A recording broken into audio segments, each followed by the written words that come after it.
예수님을 구세주로 보내신 성탄절, 하나님께서 우리에게 최고의 선물을 주신 날인 줄로 믿습니다.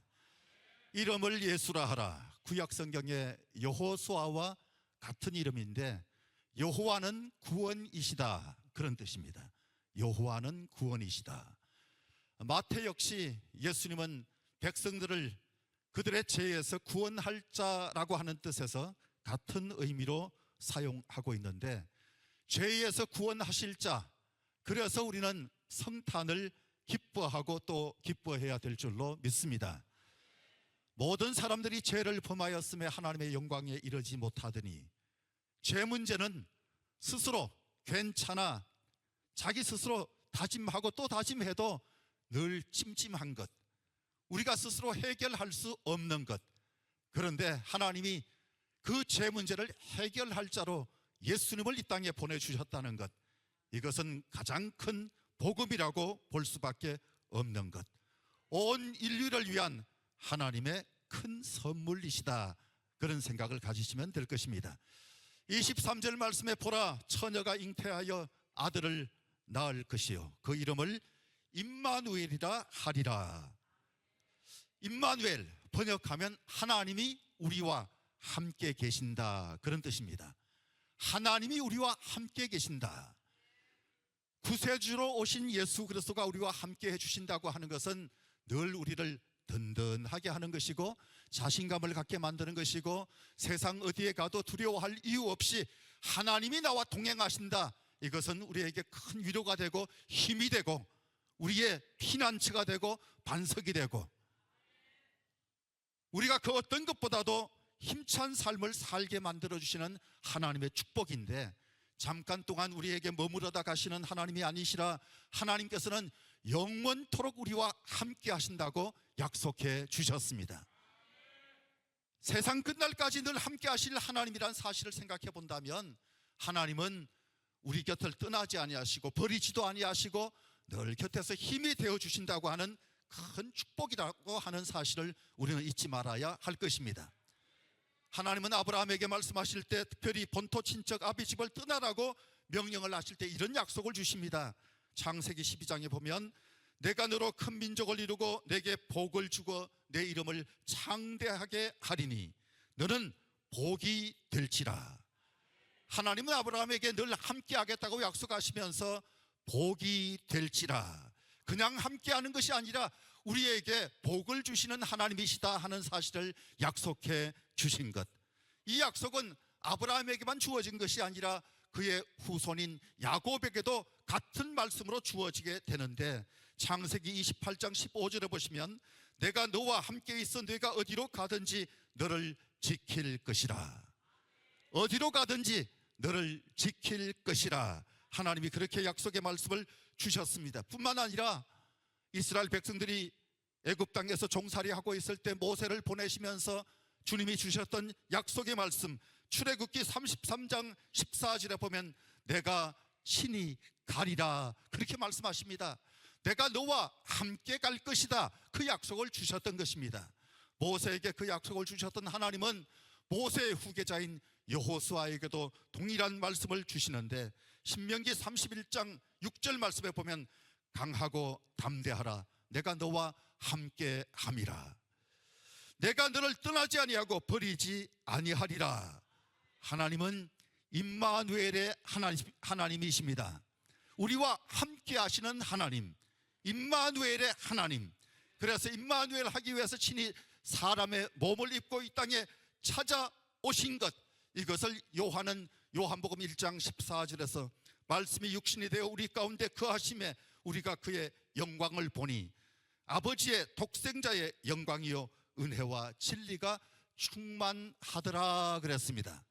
이 말씀 가운데 보면 하나님이 우리 가운데 거하신다, 그렇게 말합니다. 하나님이 우리 가운데 텐트를 치고 우리가 늘 함께 하신다, 그런 뜻입니다. 광야에서 이스라엘 백성들이 있을 때 하나님은 성막 가운데 계시는 하나님, 마찬가지로 임마누엘은 하나님과 우리가 함께 하게 되는 축복을 누리는 것, 성육신이 바로 이런 하나님이 우리 속에 텐트를 치시는 것과 같은 의미다, 그런 말씀이십니다. 하나님은 팔짱 끼고 저 하늘에서 우리를 지켜보시는 하나님이 아니라 우리 가운데 찾아오셔서 우리와 영원토록 함께 하시는 하나님, 내 곁에 계시는 하나님, 내 안에 계신 하나님. 그래서 성탄절이 우리에게는 최고의 축복이라고 말씀을 드리는 것입니다. 좌우에 계신 분들과 함께 한번 메리 크리스마스 인사해 보시기 바랍니다.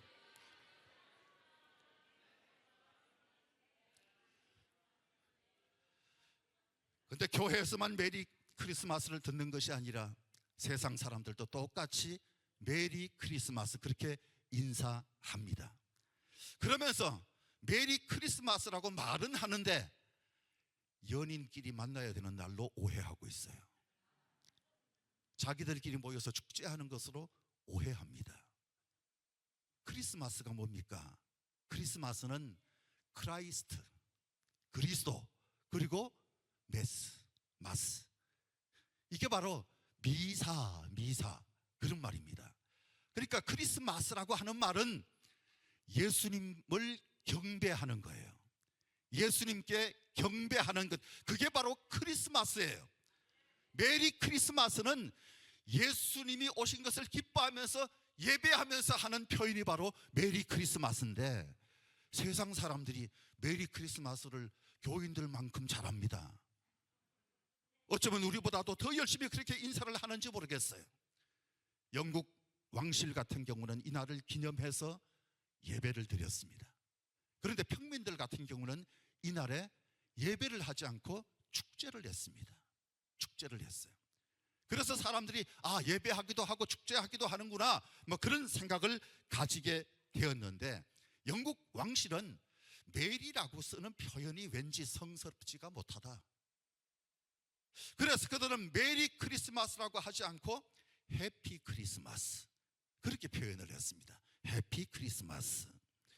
그리고 크리스마스, 이 말이 부담이 되는 거예요, 사람들에게.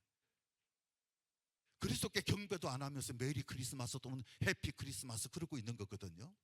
그래서 이 사람들이 말을 바꾸어서 해피 홀리데이, 그렇게 사람들이 바꾸어서 표현을 하게 됐는데, 세상 사람들이 말하는 메리 크리스마스는 아마 해피 홀리데이 수준 정도가 될 것입니다. 미국의 고위층들 같은 경우에도 연말이 돼서 이 시점쯤 되면 인사를 할 때 해피 홀리데이 그렇게 인사를 합니다. 그런데 트럼프 대통령은 좀 괴짜이시긴 하지만 그분이 해피 크리스마스, 메리 크리스마스 이 말을 다시 합니다. 우리가 기쁘게 즐기는 것이 바로 하나님의 뜻입니다. 우리가 기뻐하고 감사하면서 사는 것이 하나님이 원하시는 것. 그래서 우리는 정말 메리 크리스마스가 돼야 되고 해피 크리스마스가 돼야 합니다. 그냥 단순한 공휴일이 절대 아니라는 사실. 또 많은 사람들이 표현할 때 엑스머스 그렇게 표현합니다. 엑스머스. 엑스는 영어 알파벳의 엑스가 아닙니다. 여기서 말하는 엑스는 헬라어 크리스토스의 첫 글자 그리스도예요. 그리스도. 그러니까 우리는 엑스머스라고 읽으면 안 되고 크리스마스예요. 표현을 저렇게 한다 할지라도 헬라어의 첫 글자 크리스토스를 생각해서 크리스마스이지 엑스머스는 없는 거예요. 그죠? 그런 표현은 쓰지 않는 것입니다. 그러니까 가장 중요한 것은 예수님의 탄생, 주인공은 예수님. 그러니까 예수님 없는 어떤 축제도 의미가 없는 것. 프랑스에서는 크리스마스를 노엘이라고 부르는 거예요.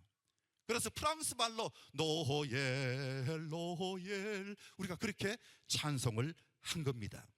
이탈리아에서는 나탈레라고 말하고, 독일에서는 바이나흐텐 그렇게 표현을 하는 것이 바로 크리스마스. 오늘은 성탄주일입니다. 하나님이 예수 그리스도를 이 땅에 보내시면서 함께 한다는 것을 확실하게 보여주신 최고의 선물로 예수님을 보내주신 것. 예수님을 믿는 것은 행복 중에 가장 큰 행복.